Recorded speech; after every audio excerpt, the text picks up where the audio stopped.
Hi,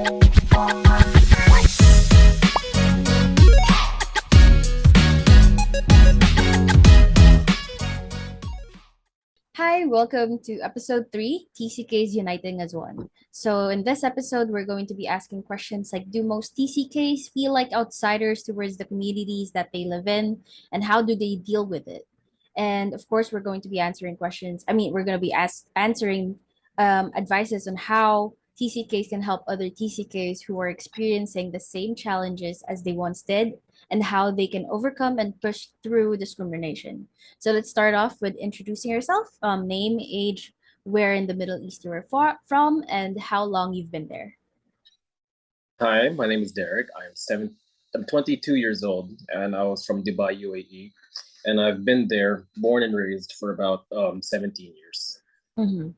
Okay, let's start with the questions. So for the first question, do most TCKs feel like outsiders towards the communities they live in? So when you define community, again, it makes a difference on what you define as a community. If you were talking about the small community in regards to, your local barangay, then yes, there'll be some sort of differences and some sort of difficulties in terms of adjusting to there. Um, take for example some things what local communities here and local barangays do here. They're very well tightly knit, as compared to where I'm from, where it's very everyone's in their own little world. Yeah. And whereas here everyone's just looking out for each other, you're able to get away with more things. You treat them more as, I want to say, a second family, but you would treat them in higher regard than you would to your neighbors from back home. That's one thing if we're talking about the community and local. Right?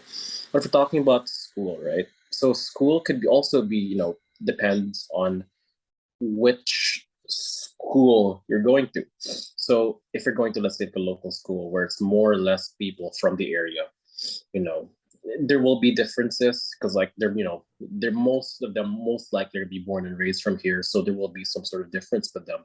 However, if you're talking about more international schools where there's more international students, like let's say ZOL, UST, all of them, there are people who are from here in the Philippines, but there's also a select number of people who were in the same shoes as you were, who are also like from abroad here. So I'd say it depends on what school you're really from. But if you're in a school where like like LaSalle or something, I'd say it won't be as difficult as compared to other schools where it's more or less predominated by people who didn't really sit in the same shoes as you did. So again, That's true. coming from. Actually, kind of funny because like in my class, where I ended up in Benilde, there's like 5 of us from the Middle East. It was really nice. All of us were like able to relate to each other. Yeah. There you go. So like if you're gonna take, for example, flip the table for a bit and you have your class where it's just like a bunch of people who are, let's say, again, who aren't from the Middle East, they're from here, born, bred, and raised. Yeah. There probably be a difference in how you guys interact with each other. Of course, with time they'll start to merge together, but in the initial meeting, you won't have that kind of connection with people. Yeah. That's true. Who are from where you are. So again, entirely depends. Maybe you probably got the better hand of the card, I guess. Yes, it actually depends then on the community and the kind of community. Like for some communities you were part of, you felt belong, like you were able to relate with each other because you have common ground. But for Yeah. other communities, you experience or other TCKs also experience this kind of alienation. So for my second question, how do you deal with the feeling of being left behind or being treated differently just because you grew up in a different culture? That's a very good question because there's two sides to the story. Because I assume some people don't like the attention, but some people do like the attention. But either way, initially there's going to be a bit of different. People will stick to their own ways. I always have this saying, actually, that I keep saying to myself and my friends, is that if you really want to change yourself, it's not going to be simple. There's always going to be a time where you want to lean back to something that's more comfortable, and it'll probably be yourself. So of course there'll be times where you're like acclimating with the community, but there's also going to be times where you just feel like you want to do things that are normal to you. Like for example, speaking the language. For me, I've been speaking the language here, which is Hiligaynon, for probably 3 years now. It's cool. Yeah, and then eventually, like, I lean back to English once in a while. So yeah, it really depends on the person and how they deal with things. But usually, most people, well, for me actually, if ever like I'm in a situation where I try to deal with something a bit difficult or it's foreign, I just lean back to who I am as a person. Why say things speaking Tagalog or Hiligaynon when you can just express yourself in English and get the problem straight out. But yeah, again, it kind of depends on. So you have mentioned that you have adjusted to the language and perhaps the lifestyle that is present in the new culture that you have to adapt to. So these are just some of the setbacks that you had to go through and experience. And it's really tough to deal more with the feeling of confusion or being lost or not being able to fit anywhere aside from those earlier setbacks. And for sure, other TCKs are not immune to these challenges. Yeah. So how can you help other TCKs experiencing the same things as you are right now? Just be yourself. I mean, like at first, I remember when I came here, I kept on like jumping to different groups, trying to acclimate to them, and try to adjust, how they talk, how they do this, how they do that. I try to jump into different. But at the end of the day, you're just you. You be your own man or you be your own woman. You don't have to adjust to anyone. Take for example, like for me right now, like the group that I'm content with personally are just a bunch of Phil Ams. Actually, they're not here. Yeah, they're not here anymore. But then, like, like there's no reason for you to adjust to any other people for the sake of trying to feel Like you belong. For the sake of like you want to belong somewhere. Like just be yourself, and eventually the cards will fall in your hand, and just things will go as planned. Just be yourself. That's the biggest thing that I would probably tell everyone moving from different country to here. To another, yeah. That's true. Yeah. Don't be someone else. Just Actually, be that's you. very, very true. Because like for what happened with me back in senior high, I was alone pretty much like most of the time because like I tried so much to fit in, but I couldn't. But like once I entered college, where I felt like I needed to act more like me in order to like, like fully experience like I don't know how to explain it, but like that's where I found my people, like people I can relate to. Like it was nice. Like you really do have to be yourself. They're also like third culture kids as well, right? Yeah, The yeah. people see, like I mean, like there's not like let me preface, like let's say for example in Nessa's case where she had difficulty like the mating in senior high school. I'm not saying like like, oh, you're different, I'm not gonna talk to you. I mean, like it's like if it's for a group project or whatever, talk to them. But like Yeah, if you have to. if we're talking about like people that I want to say ride or die, but people that you're really gonna connect with, doesn't come just like that. Connection isn't forced. Yeah. So like if it's gonna happen, you're gonna It see happens, someone. yeah. Yeah, exactly. It just happens naturally. You don't force connection with other groups. Mm-hmm. And just like Nessa, she just sad to say it didn't happen in senior high, but it happened in college. So like just be yourself. That's the biggest thing that can just dish out to people wanting. So it's about embracing your identity as a TCK and also finding the right people like who are willing to empathize or understand your struggles, and these people will also be the ones to guide you as you explore the TCK life, like get to know the culture together or go around the community that you are part of. So that's It's kind of like the reason why you go to back home, especially in Dubai. The reason why you see a lot of Filipinos banding together is just because, like, the same reason why Nessa managed to band with other people from the Middle East is like common. Like, if you're an individual and you see another group of people with the same feelings or the same experiences you do, you naturally gravitate towards each other. Yeah. That's like whenever you see anyone, there's always a secluded amount of people who have the same common interests who are together. Mhm. Same thing goes over here. Like you'll naturally gravitate towards a certain amount of people who will share the same interests. Don't force and be someone else just for the sake of being, the one to be belonging. Oh, for the rather, who want for the sake of wanting to feel like you're belonging to something. Just be yourself. That's all. Mhm. Okay, let's continue with the next question. So now that you have repatriated or moved back to the Philippines, did you have any experience wherein you were discriminated against or treated differently because you grew up in a different country? Oh yeah, all the time. Just like I don't know, doing like being clueless about of how things are done here. Mm. You know, like how do I say this? Take for example, like a wild example. Like let's say turning like let's say using your phone, right? This is a very wild example. Let's say for everyone in this world, using a phone is very second nature to them. And then you know let's say if you pick someone out from a random third world country who's like never seen a phone before or like a really good smartphone before, if they start using it, they're going to be very like, oh my god, what is this, how do you use this, and I keep on asking questions, so on and so forth. Mhm. Usually everyone is going to be okay with it, but then like there's going to be a select group of people who are like, what the hell, this kid doesn't know what he's doing. It's a cell phone, you've never seen a cell phone in your life before.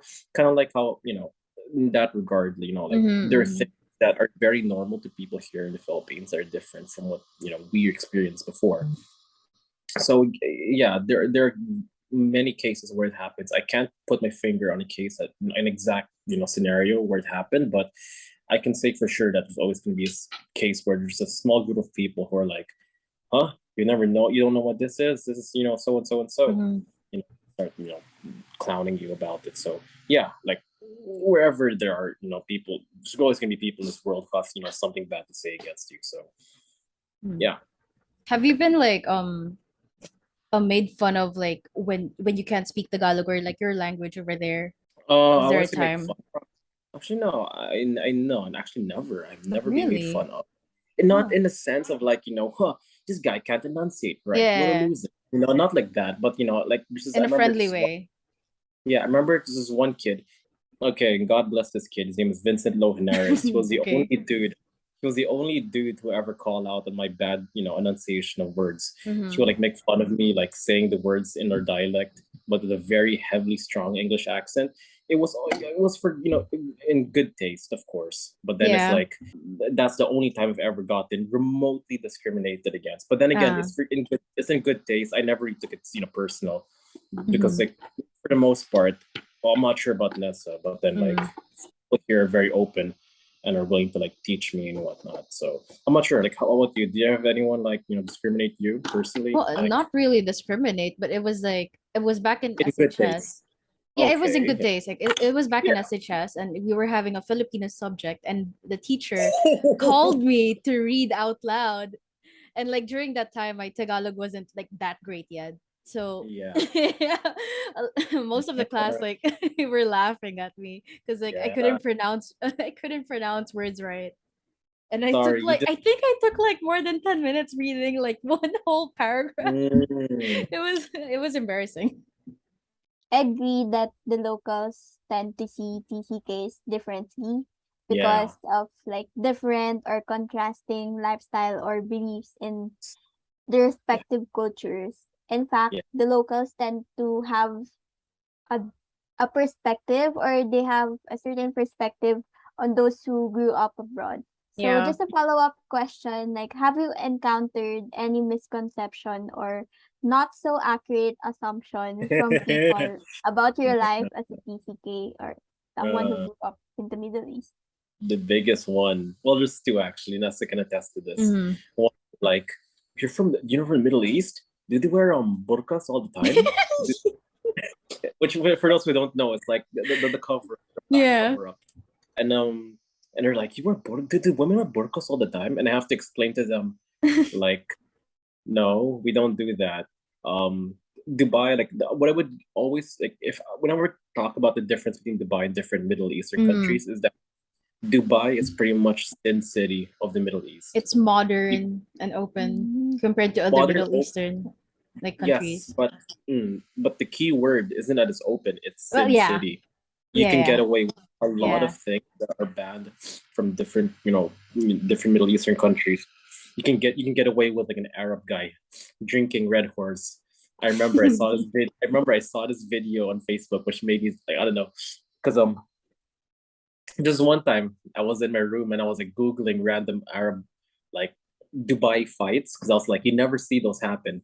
And Actually, yeah, yeah, the yeah. reason why is because yeah, Dubai wants to make their picture I clean mean, as like as there are murders, but their fights no, are but kind like of. yes, it's very rare. And I remember one time I was like 2 hours just searching YouTube for Dubai fights, and I came across this video of this Arab dude um drinking Red Horse and he was Was it in passed out. Dubai? He was in Dubai. Okay, because it Yeah, would be different if it was like Sharjah or like Abu Dhabi. It would be different. yeah, yeah. But then like yeah, in any Middle Eastern country, drinking is kind of frowned upon. But then Hmm. like in Dubai, it's like you can see an Arab dude just drinking Yeah, whatever. you need to get a license in order to Yeah, drink, to buy actually, you liquor. don't need a license. You don't need a license You need to anymore. actually.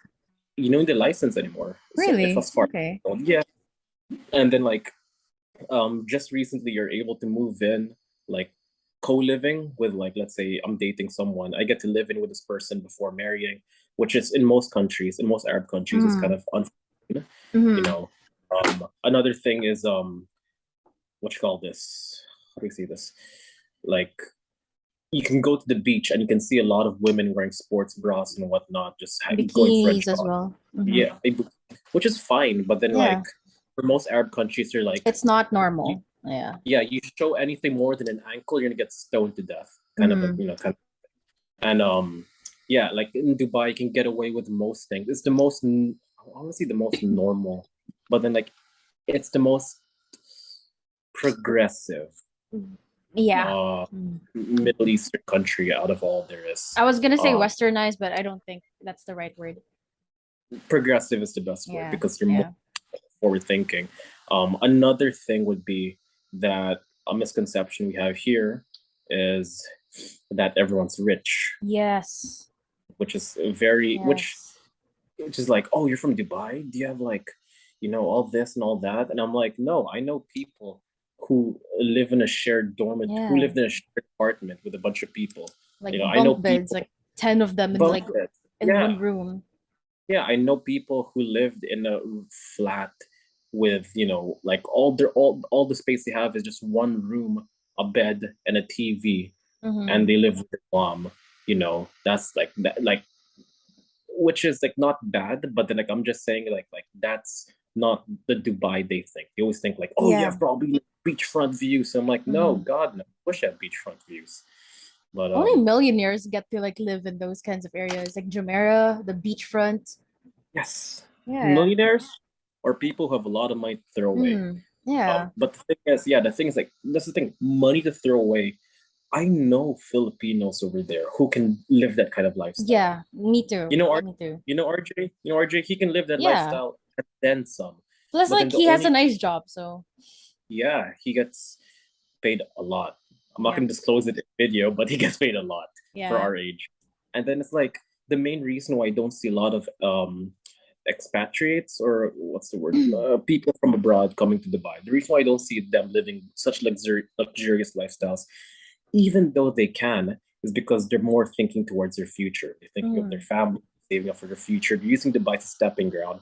Most people don't, most rational people, people with at least three more brain cells will probably think that Dubai isn't a place to, stay comfortable in. So that's why you don't Mm. see a lot of people living there in a luxurious style. Mm. But if they do, they're probably like people, from the West, traveling abroad, blah blah blah blah. Yep. But yeah, it's the fact of living, a very abundant lifestyle. I wouldn't say isn't hard to come by, but it's a lifestyle that some people choose not to have, Mm. and yeah, that's all. So for our last question, so how much impact did the cultural differences of your host country have on your transition back to the Philippines? I told this to one of my friends before, actually, that if I stayed here and if I really adjusted, and like I said before, if I really adjusted to be a different kind of person, and painted a picture of me as a person that lived here all their life, I would be a completely different person that I am now. The only reason that I am the person I am now is because like I just embraced who I am, literally, you know, change who I was. Um, I'd say like growing up in a third world country really makes you stand out from most people. Entirely for everything, from the way you think, from the way you do everything, like or small enunciations in life. It really changes you compared to someone who would live here all their life. I remember, I feel bad saying this, but I'm gonna say it anyways. Okay. I felt really bad before that, like I'd see like you know my friends and like their women and they're wearing like really short shorts, and then I was like, God, don't do that. God, that's haram. God, don't do that. I get like overprotective of them, which here it's fine. And Yeah. at this moment I feel like that's fine. Fuck it. You live your life. But then like I'd say like the fact that I lived in Dubai for 17 years kind of instilled that memory, and there's some of those like values or cultural things that they do in Dubai that kind of still sticks with me to this day. I think Nessa can attest to this. Like there's small things in your life that like you still like things you learn from Dubai that are still with you to this day. I agree. I remember you telling me about you being uncomfortable with like PDA because like it's not normal back in like the UAE. Yeah. I see someone put anything more than an arm around their girl. I was like, what the hell? Get a room. What the get a room, you I think that's bastard. one thing like I'm also not comfortable with like up till now. Like I see people holding hands, that's fine. I see people hugging, that's fine. But like once I see people like kissing, like in Oh no, public, no, no, no, no, no, like no, no. that one Kissing's is not like allowed. that's too much for me. No, no, That's too kissing is fine. much. Yeah. Yeah, I mean, yeah, holding hands is fine, but like, if anything more that Yep. comes like, I guess like a little peck in the cheek is fine, a little peck in the lips, Yeah. whatever. But then if we're going Oh, full all makeout. full It's too makeout, I'm much. like, yeah, come on, man. But yeah, like I said, like there are things that we grew up from different third world culture that still lingers in our brains to this day. Of course, we try and change it because sometimes, not all cultures, or not every culture is right. Like I said earlier about like women not wearing, like back there, like women, anything from a woman showing anything more than above their knee is considered bad. But here it's considered, whatever. And in Yeah. reality, it's considered whatever. Wear whatever makes you feel better yourself. You know, We're gonna be talking about Middle Eastern words or phrases that TCKs use that no one else can understand or relate. Like for example, like you said earlier, haram. Like I'm sure Abby doesn't really know what that means exactly. that means bawal. That means Yeah, bawal. bawal bawal. Ah, Masama yan, masama yan. Uy. Yeah. I get it. I get it. Yeah. Can I say kosomok? Wait, what's Or that? should it be oh. Oh. I'll let you Google that thing later. I'll be Okay. honest, most of the local words I know are just bad words. You know, this Yeah. hand gesture, it's not a word, it's not a phrase. This hand gesture means very differently here in the Philippines. Because like in Dubai, this means wait. Yeah. Yeah. But like over here, I don't remember what it meant, but it's something bad, I think. But when I did this, like people were like, "What are you doing?" What are you doing? I don't know what it means. I forgot what I meant, but it's different. I do this with my boys actually from Uh-huh. back home. Whenever we see something that is slightly bawal, we always say astaghfirullah, which means that I think something around the lines of like um, it's a word that's difficult to translate in Uh-huh. English, but it's kind of like let's say you're a single man and then you see a woman that looks really beautiful and you're like astaghfirullah. I seek I seek I seek forgiveness from Allah. That's what you mean. You see a hot woman, you're like I see. astaghfirullah. I see. I see, See I a hot see, I woman? see. Yeah, that's one word thing. Yeah, I remember seeing a hot woman, you're like astaghfirullah. That's so funny. But you know more words than I do. I just like use like haram Wallah, yallah. Oh my God, Yeah, wallah. wallah is like Wallah. commonly If you say used. if you say I promise, Mm-hmm. wallah means like I promise times 10. Like it's blood, but like Mm-hmm. it's blood. Ooh. You mean it. Like a wallah, Mm-hmm. I'll do it. Yeah, wallah, I'll do Of it. course, yeah. Some people do it, take it lightly, but I don't know. It's Yeah. means like I Mm. promise. Wallah means I promise, which I remember I had a difficult time to stop using because no one Yeah, understood me me. too. Like wallah, I'll do it tomorrow. And they're like, what the fuck? Yeah, What me is too. I I'm like, used it in senior high and no one understood me. I forgot I was in the wallah, Philippines. wallah, I'll do it. And also, when we were kids, did you use like Kati and Dusty? Yes, and the only people that use that here, I still use it to this day, Are actually. you Yeah, serious? I Wait, use it. we have to explain what Kati and Dusty mean. So basically, Kati, like this, is Yeah, when you're telling we're someone that not you friends. don't want to, yeah, we're not friends anymore. Friendship Dusty is over. either like this Oh. or like this. It means okay, Yeah, we're friends again. yeah, and you usually Mm. connect the two fingers together. Hold I on. didn't do that. I never You did that. connect your fingers. That those means for friends, and a cutty is like we're Yeah, not friends anymore. Kati, yeah. Ah. I never Um, did that. What the hell? yeah, yeah, that's kind of weird. Yeah. But yeah, Who did you it. do it to? I only do it to my sister. Like when there are times where No. yeah, when we're making fun of each other, we're like when I would does something, I'm like, I can't believe you've done this, Katti. She's like, what the hell wrong? I remember a couple of days ago, like I would do something wrong. She's like, what the hell's wrong with you, Katti? Not friends anymore. And I'm like, no. It's like if you see it in like a third person perspective, you're like, what the hell are these guys doing? That's That's so one. cute. Yeah, That's I know. cute. I Yeah. know. Yes, Yeah. like Habibi. that means like my love or like some My sort of love. endear.